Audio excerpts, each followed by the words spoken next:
តបតទៅទៀតបាទលោកគ្រូយើងស្វាគមន៍សំណួរសម្រាប់ប្រិមិត្តរបស់យើងទៅការតំបន់ជិនជូប្រទេសកូរ៉េជាពលករចំណាក់ស្រុកទៅធ្វើការនៅកូរ៉េទេបងស្រីអាយុគាត់38ឆ្នាំពីដំបូងឡើយហ្នឹងគឺ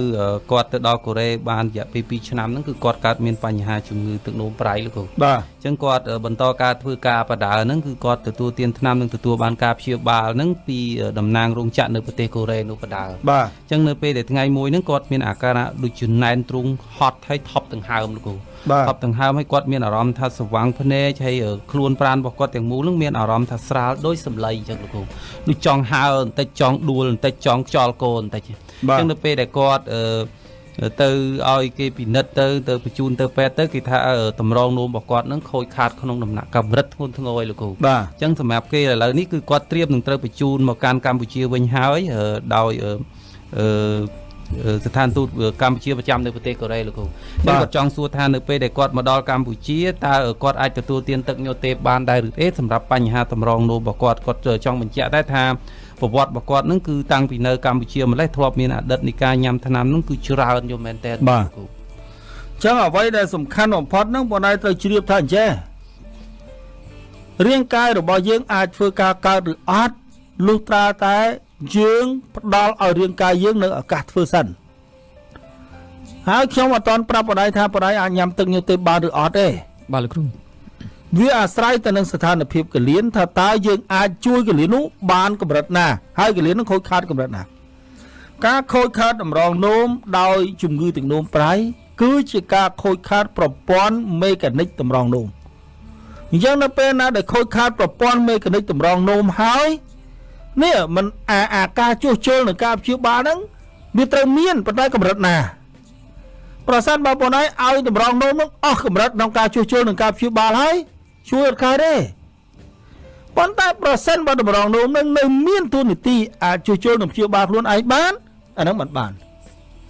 ចឹងកន្លែងហ្នឹងខ្ញុំតែងតែជម្រាបអស់លោកស្រីយើងថាទឹកញ៉ូតេអត់ប្រកែទេសំខាន់ថាតើរាងកាយធ្វើការកើតឬអត់បើរាងកាយធ្វើការអត់កើតអត់លក់ឲ្យផឹកទៅក៏អត់ជាដែរអត់លក់ឲ្យទេតែប្រសិនបើរាងកាយនឹងធ្វើការកើតយើងមានវិធីមួយចំនួនមុននឹងទទួលទានទឹកញ៉ូតេ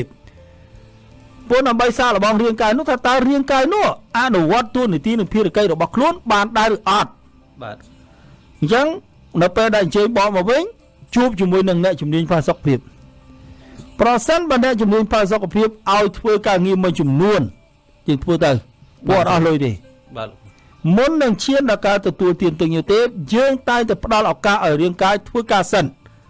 ការផ្ដល់ឱកាសឲ្យរាងកាយធ្វើការសិនអត់អស់លុយទេចឹងប្រសិនបើរាងកាយរបស់យើងអនុវត្តកិច្ចការងារបានហើយបើន័យថារាងកាយយើងអាចជួសជុលនិងព្យាបាលខ្លួនឯងបានគ្រាន់តែផ្ដល់នៅប្រូសេរូនីននិងសារធាតុចិញ្ចឹមឲ្យរាងកាយធ្វើការខ្លួនឯងបាននោះទើបយើងអនុញ្ញាតឲ្យទទួលទានទឹកញ៉ូតេទឹកញ៉ូតេដែលអស់លោកស្រីលោកយាយលោកតាលឺនេះមានឈ្មោះថា Divine Noni ជាភាសាអង់គ្លេសជាផលិតផលរបស់ប្រទេសឥណ្ឌាដែលផលិតនៅក្នុងរោងចក្រ15ហិកតាគ្មានមនុស្សប៉ះអត់មានដើរលក់អត់មានដាក់កង់3ដើរលក់អត់មានដាក់ឡានដើរលក់ឥឡូវនេះមានធាក់កង់ដើរលក់ទៀតអត់មានទឹកញ៉ូតេប្រសិនបើមិនមកអញ្ជើញមកពិភាក្សាឬក៏ប្រឹក្សាតាមទូរស័ព្ទមិនលក់ជូនទេទទួលទានស្រាបិយាបារីក៏អត់លក់ជូនដែរបាទហើយបើទទួលទានទៅអត់ជាកាន់តែអត់លក់ជូនទៅទៀត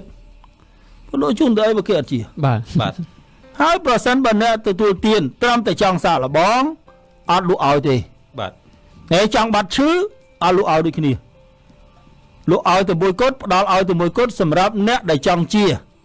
ទឹកញ៉ូតេដែលអស់លោកស្រីយើងតាលឺមានវិញ្ញាបនបត្ររហូតដល់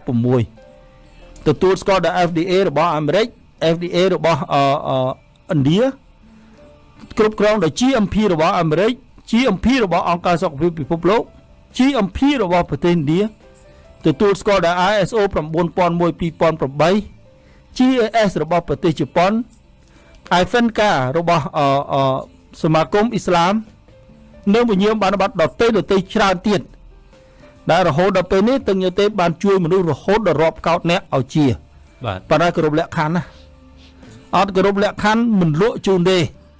ហើយកុំថាទឹកញ៉ូតេអត់មានទីតាំងចែកចាយមែនទេទីតាំងចែកចាយទឹកញ៉ូតេមានប្រមាណជាជាង200ទីតាំងទូទាំងប្រទេស បណ្ដាលក់អត់លក់ឯងមកថាខ្ញុំចង់ហូបទឹកញោទេពប្រសាបស្រាសវឹងខ្លាំងណាស់អូសុំទោសអត់មានខ្វល់រឿងឯងបើនៅផឹកស្រាដដែលអាហ្នឹងផឹកទឹកញោទេពជាបាទលោកហើយអរគុណបងដែរដែលបងឯងខមមិនមកថាបើអង្គុយញ៉ាំទឹកចឹងមិនបាច់ធ្វើការហើយបើធ្វើការឲ្យស្លាប់ធ្វើការធ្វើអីបាទ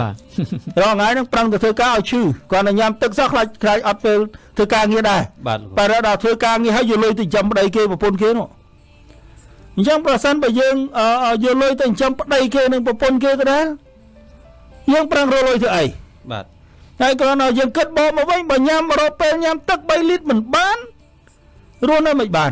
បាទលោកអានោះមិនខ្ញុំត្រូវការទេណាកុំច្រឡំទេលោកគ្រូឲ្យខ្ញុំញ៉ាំទឹក3លីត្រលោកឲ្យត្រូវការទឹក3លីត្រហ្នឹងហ្មងសុំទោសខ្ញុំមិនត្រូវការទឹកដែលអស់លោកស្រីយកទៅទទួលទានទេពួកខ្ញុំចេះញ៉ាំទឹកហើយបាទលោកហើយប្រសិនបើគេញ៉ាំទឹកអត់ការងារធ្វើហើយពេលនេះគេឈប់ស្ដាប់ហើយបាទហើយក៏គេអត់អាចអនុវត្តដែរមិនអញ្ចឹងហ៎បាទលោកអ្នកអនុវត្តជាង3លានដែរតាបាទហើយគ្រួសារទឹកញោទេពយើងជាង1លានអ្នកដែរតាមានពិបាកអីអញ្ចឹងបើគ្រាន់តែម្នាក់ខ្ញុំញ៉ាំទឹកបើញ៉ាំទឹកអត់បានឈឺទៅមានពិបាកអីគេអត់មានថាអីទេអញ្ចឹងណាអញ្ចឹងគាត់ថាក៏កុំអញ្ចឹងអង្គុយញ៉ាំទឹកមកមិនធ្វើអីទេបាទមានអ្នកណាមិនឲ្យធ្វើអីគាត់នៅផឹកទឹកពិបាកដែរចុះបាទលោកអីមិនផឹកទឹកនោះមកក្អឹកដាក់ទៅលើកឡើងមកក្អឹកទៀតមកក្អឹកលើកដើមមកក្អឹកទៀតរហូតមកគាត់ដើរមកមាត់ដើរពី3ជាហ៊ានបានទេមានណាគេខាត់អីតែប្រការដែលសំខាន់បើយើងអត់ទទួលយកអ្នកដែលឈឺមិនមែនខ្ញុំទេខ្ញុំប្រាប់ទេបាទគ្រាន់តែខ្ញុំប្រាប់កលឹះជាក៏ប៉ុណ្ណឹងបាទលោកឥឡូវនៅថាប៉ុណ្ណឹងតែទៅទីទៀតលែងថាបាទ